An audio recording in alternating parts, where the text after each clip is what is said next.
धन्यवाद अध्यक्ष जी। आपने इतने महत्वपूर्ण विषय पर सदन का और दिल्ली के गृह मंत्री जी का ध्यान आकर्षित करने के लिए मुझे मौका दिया। ये जो मुद्दा है नशे का, ये दिल्ली के लिए बहुत ही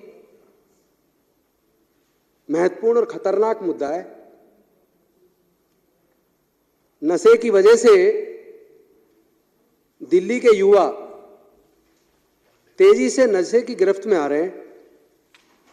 अवैध शराब, चरस, गांजा, अफीम, स्मैक, हेरोइन, कोकीन और नाना प्रकार के नशे खास तौर पर रीसेटलमेंट कॉलोनीज के अंदर बहुत ही आसानी से उपलब्ध और बहुत ज़्यादा मात्रा में अवैध नशे का कारोबार जोर शोर से बढ़ रहा है।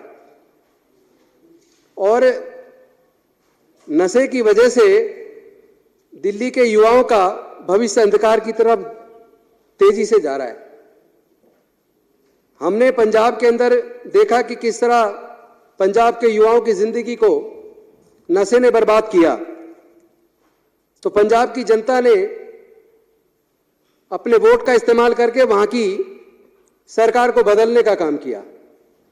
जो दूसरी सरकार आई 2017 में, उसने भी नशे पे कोई रोक नहीं लगाई। तो पंजाब की जनता ने वहां की उस सरकार को भी बदल के हमें मौका दिया। लेकिन सवाल दिल्ली में समस्या दूसरी है।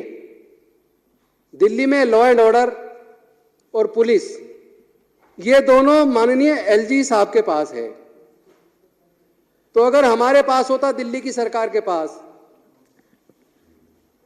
और हम अगर इस नशे को नहीं रोक पाते, तो दिल्ली की जनता चुनाव के माध्यम से, वोट के माध्यम से हमको हटा देती। लेकिन चूंकि पुलिस, लॉ एंड ऑर्डर दोनों उपराज्यपाल महोदय के पास है, तो अफसोस दिल्ली की जनता के पास यह विकल्प नहीं है कि वो उपराज्यपाल को हटा पाए। और मैं आपको कुछ ऐसे डाटा आपके सामने रख रहा हूं। एम्स ने एक स्टडी करवाई, all India medical institute of sciences ने, मेडिकल साइंसेज ने, और इस रिपोर्ट में पूरा सर्वे करने के बाद उन्होंने 46,410 बच्चों का सर्वे किया। सर्वे से यह निकल के आया 91.14% स्ट्रीट चिल्ड्रन वो नशे की गिरफ्त में हैं। 91.14%, मतलब इतनी बड़ी मात्रा में अगर बच्चे नशे के आदी हो रहे हैं और नशा आसानी से उपलब्ध हो रहा है, और नशे को रोकने के लिए, नशे के अवैध कारोबार को रोकने के लिए मुझे सदन को बताते हुए यह सोचकर दुख पैदा हो रहा है। इस मुद्दे को लेकर मैंने पुलिस को भी लिखा, मैंने पुलिस कमिश्नर को भी लिखा, मैंने राज्यपाल जी को भी लिखा, उपराज्यपाल जी को, और जो इनसे पहले उपराज्यपाल थे मैं उनसे पर्सनली जाके मिला। यहां तक कि मैंने कुछ जगह का तो वो डाटा दिया कि इन जगह पर नशा बिकता है। अनफॉर्चुनेटली उपराज्यपाल महोदय ने जो प्रॉमिस किया था, उस प्रॉमिस के बावजूद वो नशा बिकना बंद नहीं हुआ। नशा आसानी से आज भी उपलब्ध है। मैं सदन के माध्यम से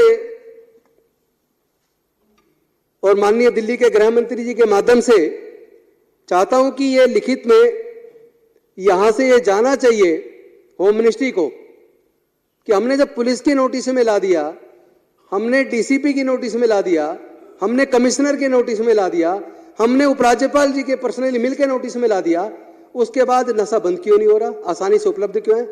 ये जो बच्चे आए दिन नशे की गिरफ्त में, कोई फ्रूट सूंघ रहा है, कोई छोटा सा 15 साल का बच्चा स्मैक ले रहा है, और पार्कों के अंदर कहीं भी चले जाए, पार्कों के अंदर लोग पार्क इसलिए डेवलप किए कि लोग अपने परिवार के साथ सुबह शाम पार्क में घूमने जाएं। लेकिन आज अफसोस की बात यह है कि पार्कों के अंदर बैठ के बच्चे इंजेक्शन से ड्रग्स ले रहे हैं, और वो जो सिगरेट की जो वो होती है उसके ऊपर रख के स्मैक पी रहे हैं खुलेआम। तो क्या वो सब दिख नहीं रहा? क्या मतलब दिल्ली को नशे का हब बनाना चाहते हैं उपराज्यपाल महोदय? आखिर नशे के अवैध कारोबार पर रोक लगाने के लिए दिल्ली की पुलिस और राज्यपाल, उपराज्यपाल गंभीर क्यों नहीं दिखते? ये जो घटना घटी है जिसमें सुल्तानपुरी से लेकर कंजावला तक 12 किलोमीटर तक एक युवती को गाड़ी में जिस तरह मतलब वो उसको घसीट के ले जाया गया, ऐसा नहीं हो सकता कि चलाने वाले को पता ना चले कि गाड़ी के नीचे कोई आया है, आपने किसी को मार दिया है। ऐसा नहीं हो सकता। ये तो क्लियर कट मर्डर है। चलो देर आए दुरुस्त है, उन्होंने उसमें मर्डर चार्जेस कल परसों लगा दिए। लेकिन मैं कहना चाहता हूं जो रिजल्ट आया ये भी आया कि जो चलाने वाले थे और जो अंदर बैठे थे वो सब नशे में थे। यानी कि ये नशा कई प्रकार के अपराधों को जन्म दे रहा है।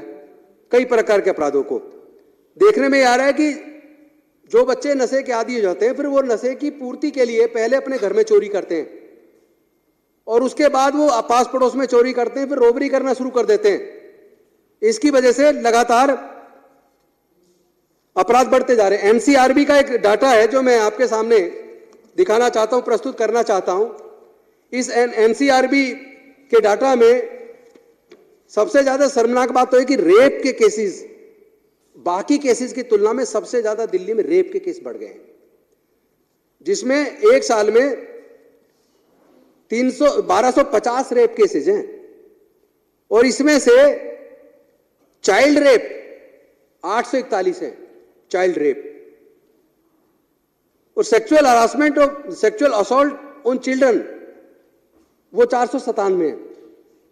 ये डाटा बड़ा भयावह कर देने वाला है। ये डाटा बताता है, एनसीआरबी का डाटा, ये अपराध करने वालों में 47.7% तो इसमें जुवेनाइल है, जो 18 साल से भी कम के बच्चे हैं। इन बच्चों का क्या भविष्य बनेगा? दिल्ली के बच्चे लगातार नशे की तरफ जा रहे हैं, तो जब बच्चों का भविष्य सुरक्षित नहीं होगा, बच्चों का भविष्य अंधकार में होगा, तो दिल्ली का भविष्य अंधकार में होगा, यानी पूरे भारत का भविष्य अंधकार में होगा। यह मुद्दा कोई सीमापुरी विधानसभा का नहीं है, यह मुद्दा पूरे दिल्ली का है। पूरे दिल्ली के अंदर खासतौर पर जो रिसेटलमेंट कॉलोनीज हैं, जो झुग्गी बस्ती हैं, जो गरीब बस्ती हैं, वहां बहुत ज्यादा मात्रा में अवैध नशा बिक रहा है और नशे की वजह से ही अपराध बढ़ रहे हैं। तो दिल्ली में अगर अपराध को रोकना है तो नशे को रोकना बेहद जरूरी है। तो मैं माननीय मनीष सिसोदिया जी के माध्यम से और सदन के माध्यम से, आपके माध्यम से चाहता हूं कि इस पे एक डिटेल रिपोर्ट बना के या तो ये मैटर कमेटी को सुपुर्द कर दिया जाए और कमेटी पुलिस को बुलाए, या जो नारकोटिक विभाग को देखते हैं उनको बुलाए, या जो एक्साइज को देखते हैं उनको बुलाए। उनसे बुलाने के बाद इस पे एक विस्तृत रिपोर्ट बना के ये भारत सरकार के पास जानी चाहिए कि ये मसला देश के युवाओं का है। दिल्ली और दिल्ली के साथ साथ बाकी राज्यों में भी धीरे धीरे इसी तरह नशा बढ़ेगा, तो इसका नशे का रुकना जरूरी है। अगर नशा नहीं रुका तो देश का भविष्य खतरे में होगा। मैं चाहता हूं आपके माध्यम से इस गंभीर मुद्दे का संज्ञान लिया जाना चाहिए और नशे का ये कारोबार पूरी तरीके से बंद होना चाहिए, अन्यथा।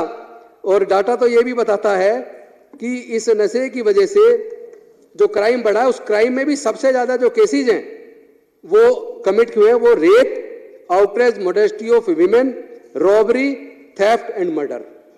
बाकी टाइप के केसेस की तुलना में ये केसेस ज्यादा बढ़े हैं और इसी की वजह से दिल्ली के अंदर रात को कहीं भी आप अगर ट्रेन से, मेट्रो से उतरते हैं और उसके बाद आपको थोड़ा भी पैदल अपने घर जाना पड़ जाए तो रास्ते में या तो आपको मोबाइल और आपकी जेब सब कुछ छीन ली जाएगी।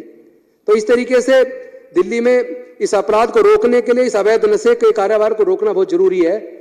मैं चाहता हूं कि इसके ऊपर विस्तार से चर्चा भी करवाई जानी चाहिए और इस पर कुछ न कुछ सख्त कार्रवाई होनी चाहिए। बहुत बहुत धन्यवाद।